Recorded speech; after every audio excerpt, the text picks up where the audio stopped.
ಕೊಲಂಬೋದಲ್ಲಿ ನಡೆಯುತ್ತಿರುವ ಶ್ರೀಲಂಕಾ ವಿರುದ್ಧದ ಎರಡನೇ ಹಾಗೂ ಅಂತಿಮ ಕ್ರಿಕೆಟ್ ಟೆಸ್ಟ್ ಪಂದ್ಯದಲ್ಲಿ ಆತಿಥೇಯರ ವಿರುದ್ಧ ಭಾರತ ಮೇಲುಗೈ ಸಾಧಿಸಿದೆ. ಎರಡನೇ ದಿನದಾಟದ ಅಂತ್ಯಕ್ಕೆ ಶ್ರೀಲಂಕಾ ತನ್ನ ಮೊದಲ ಇನ್ನಿಂಗ್ಸ್ನಲ್ಲಿ 2 ವಿಕೆಟ್ ನಷ್ಟಕ್ಕೆ 8 ರನ್ ಮಾಡಿ ನಾಳೆಗೆ ಆಟ ಕಾಯ್ದಿರಿಸಿದೆ.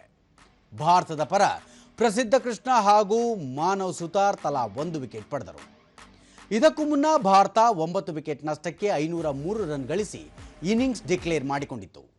ಭಾರತದ ಪರ ದೇವದತ್ತ ಪಡಿಕ್ಕಲ್ 117, ಧ್ರುವ ಜುರೇಲ್ 115, ರಿಷಬ್ ಪಂತ್ 63, ಶುಭಮನ್ ಗಿಲ್ 50, ಯಶಸ್ವಿ ಜೈಸ್ವಾಲ್ 55 ಹಾಗೂ ರವೀಂದ್ರ ಜಡೇಜಾ 43 ರನ್ ಗಳಿಸಿದರು.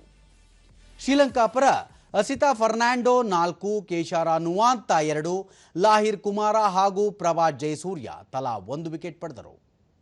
ಮೊದಲ ಟೆಸ್ಟ್ನಲ್ಲಿ ಭಾರತ 165 ರನ್ಗಳಿಂದ ಗೆಲುವು ಸಾಧಿಸಿದ್ದು ಸರಣಿಯಲ್ಲಿ 1-0ಯಿಂದ ಮುನ್ನಡೆ ಗಳಿಸಿದೆ. ಇದೀಗ ಎರಡನೇ ಪಂದ್ಯದಲ್ಲೂ ಗೆದ್ದು ಸರಣಿಯನ್ನು ಕೈವಶ ಮಾಡಿಕೊಳ್ಳುವ ತವಕದಲ್ಲಿದೆ.